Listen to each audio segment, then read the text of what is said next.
गरीब सहेली की कहानी। एक सुंदर गांव, चारों ओर हरियाली, एक तरफ नदी बह रही है। यह कहानी है दो सहेलियों की, राधा और सविता, जो इस छोटे से गांव में रहती थी। एक छोटे से घर में राधा और उसका परिवार। राधा, जो एक गरीब परिवार से थी, पर उसका दिल बहुत बड़ा था। वह हमेशा लोगों की मदद करने को तैयार रहती थी। एक बड़े और सुंदर घर में सविता और उसका परिवार। और सविता, जो एक अमीर परिवार से थी, पर वह स्वार्थी और घमंडी थी। दोनों सहेलियां एक पेड़ के नीचे बैठी हुई बातें कर रही हैं। राधा, सविता, आजकल बारिश बहुत हो रही है, कहीं बाढ़ न आ जाए। सविता, अरे बाढ़ आ जाए तो क्या, हमारे पास सब कुछ है, हम सुरक्षित रहेंगे। सविता के इस व्यवहार से राधा दुखी हो गई, लेकिन उसने निर्णय किया कि वह जरूरतमंदों की मदद करेगी। राधा अपनी माँ के साथ खाने पीने की चीजें पैक कर रही है।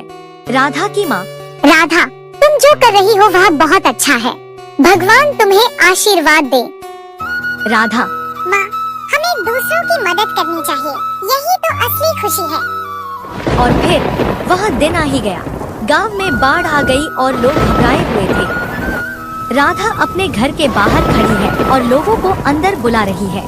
आप सब मेरे घर आइए, यहाँ सुरक्षित रहेंगे। राधा ने अपने घर के दरवाजे सभी जरूरतमंदों के लिए खोल दिए।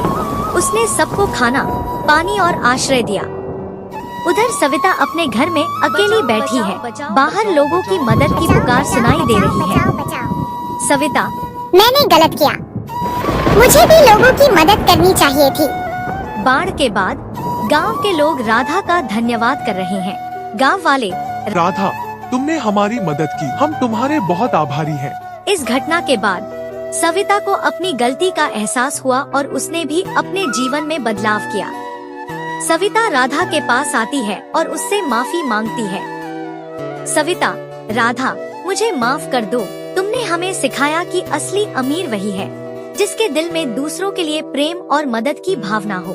राधा, कोई बात नहीं सविता, दोस्ती में कभी देर नहीं होती।